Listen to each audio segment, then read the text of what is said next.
All right, we're going to move on. Sticking with the wildfires, though, because it is this next segment is kind of a bridge, I guess, to the entertainment world a little bit, because obviously the wildfires and everything that are going on out there are from, California, Hollywood, entertainers, wealthy, successful people out there. So, kind of a bridge here. We're going to talk about different celebrities, how they're responding to it, how they're dealing with it a little bit, and just the the makeup of somebody, in my opinion, the differences between that. You'll get what I'm saying here in just a second. We're going to go ahead and roll this first clip. This is how some people are reacting to it, and we'll edge through this because I just got it pulled up on YouTube here, so I can kind of scoot through it a little bit. But for those who don't recognize, this is Alec Baldwin, and this is the site right here, and I'll have it linked down below. This site, it's YouTube, but this page, channel, whatever, they have some montages of these different celebrities talking on their Instagrams or whatever. This is Alec Baldwin, and we'll step through it a little bit because there's a lot going on here I want to kind of unpack before we get to our next celeb. Hey, just a quick video to say that I'm overwhelmed. I'm not even there, but I'm overwhelmed by what's happening in LA.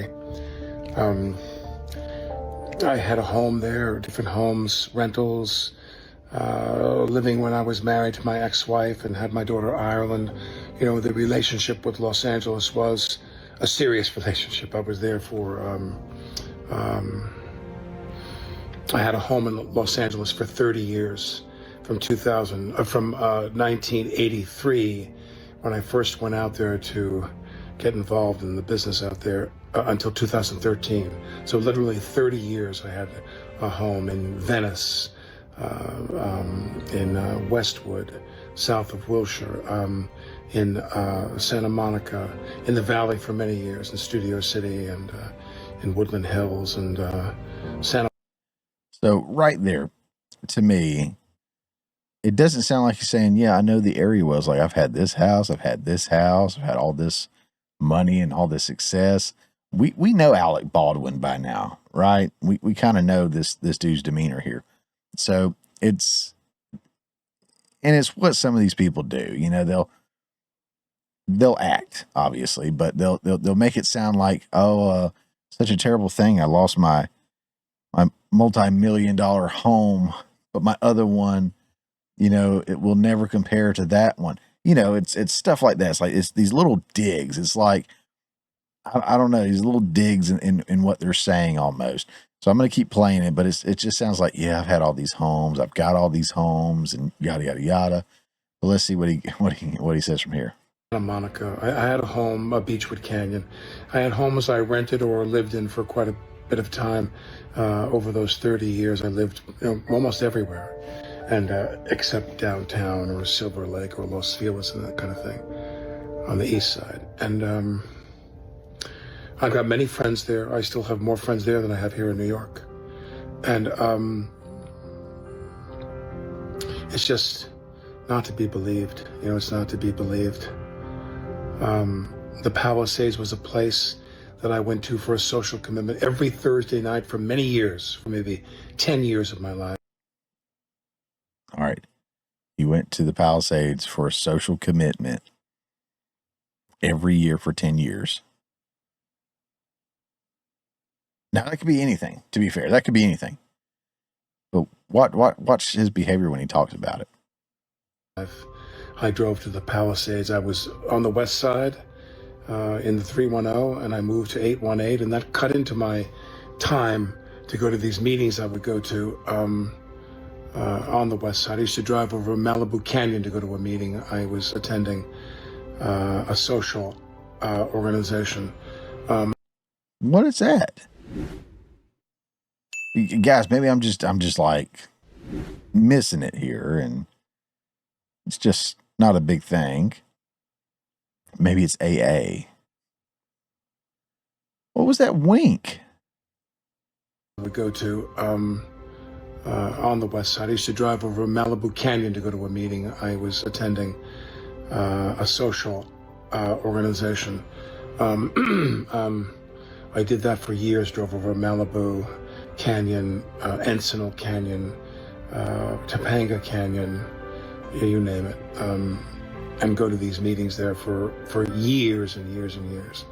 And Malibu, Palisades, I've got so many friends there, and it is absolutely surreal to me to see this film of this thing, what's going on there. It's just Okay. All right. You're done. You're done. It reminds me of, oh man, if I can find it, I'll plug it in. It reminds me of the Saturday Night Live skit, How People in California Talk. I was thinking I'd take Canyon View Drive over to San Vicente and then make a left and go 405 north. From there, just get off of Mulholland. I skipped Wilshire and took Beverly over to Santa Monica and took that all the way up. Shit, get home. Get back on San Vicente, take it to the 10, then switch over to the 405 north and let it dump you out into Mulholland where you belong. I don't know where any of those places are. I don't know anything about California. I don't know anything about New York. I'm a Georgia boy. I haven't been anywhere. I know they're all important and special to some people, and like, you know, world renowned. Like, you want to be on the 408 and, you know, ride down Malibu to the what? I don't know. I don't know any of those canyons or anything like that. Again, doesn't take away from the loss. I feel the loss, but got the creep vibes from Alec Baldwin, just reminiscent of all the homes he's had or has or rented and all the driving he did and all the social event he went to every week. That was super, super important for him. But I want to point out this one I thought was really good. So from the Daily Mail, this is David Spade. He posted this to his Instagram. I don't know if I actually have the video on here, if I can play that. But it says David Spade offered $5,000 to anyone who catches and gets police to arrest arsonist in Los Angeles. He's actually doing something. He's putting his money where his mouth is. And he's saying, like, hey, we've got to stop this. Something's going on. He's seeing it, right? It's not just, oh, I miss everything. I'm just going to passively allow everybody else. He says, look, we got people out here starting fires. They're making it worse. You know, I'm losing stuff. I have friends losing stuff. There are people that aren't as fortunate as we are that are losing stuff. Like, look, I will pay you money, cold hard cash, to help us stop this stuff. And I think that's fantastic. Since the comedian 60 made the announcement on his Instagram stories page amid reports of people starting fires as California continues to be ravaged by deadly wildfires. He said in a video filmed inside his car, whoops, I'm out in California and people are saying there's guys lighting fires out there. Make this worse.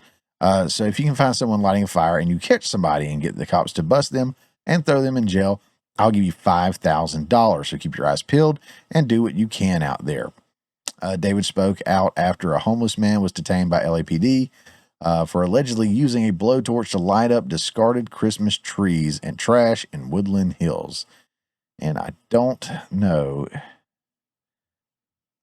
I think, yeah, other folks are not doing much anything. Let's play this and see if this is anything. They just caught somebody, we're pretty sure was lighting fires, walking on with a blowtorch. They let him go. So if you can find someone lighting a fire and you catch somebody and you can get the cops to bust him and throw him in jail, I'll give you $5,000. So keep your eyes peeled and do what you can out there. Don't fake it though. No staging. Let me know.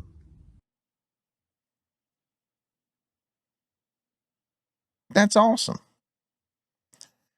That's awesome. All the money that those people have out there and all the power and pull and everything they have. Man, wouldn't it be awesome if you saw more of them doing that? David Spade, who I've been a fan of for a long time, and to be fair, I enjoyed Alec Baldwin when I was younger, and he was doing stuff like Beetlejuice and then some other things. But yeah, David Spade. I mean, who'd have thought? Now here's this normal guy speaking up and saying, like, I'm seeing something going on. I say normal guy. He's he's a very successful celebrity. But I would say some people probably wouldn't say he's an A-list or anything like that. But dude's still in the game. I mean, he's been in the game for a long time, and I still watch his stuff. You know, anything that he puts out pretty much is usually pretty good to me. But yeah, he's out there doing his thing, and it reminded me of somebody else. And you guys may remember this story. But back on 9/11, another gentleman who's another fine actor who's been in all kinds of different films and shows and whatnot, Steve Buscemi, another Adam Sandler alumni, on his films, they seem to all work together, which is great. That's what I do on my films. We all have the same kind of group we work with. But on 9/11, Steve Buscemi actually stopped what he was doing and he went back and started working with his old firehouse again. He, on 9/11, actor, successful, didn't have to do anything. He used to be a firefighter in New York. He went back to his fire station, put on the uniform, and helped out. There's just a different breed of people out there. And this is what I think we need to see, not just in general, but, when you look at celebrityism and the pull that they have. I mean, they all rallied behind Kamala, or I guess Biden, and then Kamala, whoever they were told to, and it wasn't enough. The award shows, the ratings for those dropping. Nobody cares anymore. Again, I'm a filmmaker. I should care. I would love to walk up those steps, get one of those awards or statues or whatever. Thank my God and thank my amazing cast and crew, the people that I've worked with. Shout out to the wifey poo, right? I'd love to do all that. At the same time, it just doesn't mean that much to me anymore. And apparently it doesn't mean that much to normal folks either out there that aren't in the business. Celebrityism has lost its importance, its relevancy. People just don't care. But if more people were doing stuff like this, it would change the game. Steve Buscemi, when I heard that, and I heard that when it happened, and I was in high school on 9/11. And I remember watching on the TV. And I can't remember how long after that. It may have been like a year after that I found out about it, or within that year, I'd say. But I heard that, and I was like, that dude right there has so much respect from me. I will support anything that he's in. Steve Buscemi was a real one for doing that. We know that so many people went to go fight those fires, save those lives, and they lost them themselves. What a heartbreaking time, right? And now we're in another heartbreaking time. And while David Spade obviously wasn't telling people to go out into the fires and risk their lives, he's trying to limit the additional fires, the additional chaos, the additional loss out of his own pocket. Maybe it's not all out of his own pocket. Maybe a gaggle of them will get together and help out and everything. But that's not only what a real man is, but that's what celebrityism is. I've got significantly more respect for David Spade and Steve Buscemi than I do take the biggest actor in the world who's never tried to do something like this, who's never put others before self. That's what it's about. So just wanted to come out here and not expose Alec Baldwin. We all know who Alec Baldwin is, and you have your feelings on him and with the Rust situation and everything like that. I know I do as a cinematographer as well. That's when I'm not the director, I'm working on somebody else's film. My main role is cinematographer usually. So I have my opinions on the Rust situation for sure. But regardless of that, this wasn't about Alec Baldwin. It was to paint a picture of most celebrities versus a handful that are just out here nailing it. Being somebody that you could look up to, your kid could look up to. And that's what celebrityism used to be.